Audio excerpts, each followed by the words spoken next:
দে, ঢাস করে লাভ দে, স্নান হয়ে যাবে। মজা লাগছে? হ্যাঁ, স্নান করতে হবে নাকি? গরম জল। হ্যাঁ, গরম আর ঠান্ডা।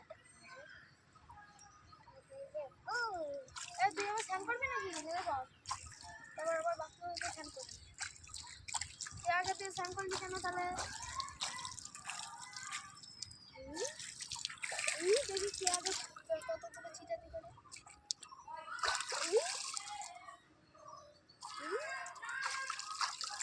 হ্যাঁ, ভিজে গেল।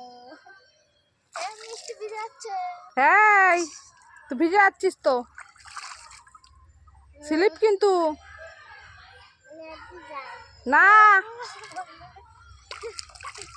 জামা খুলে না, জামা খুলে পড়ে যাবে নিচে স্লিপ। মানুষের যদি পা পা পড়ে এই জায়গায় ওই পাশে ঘাটটা আরে বেশি ভালো।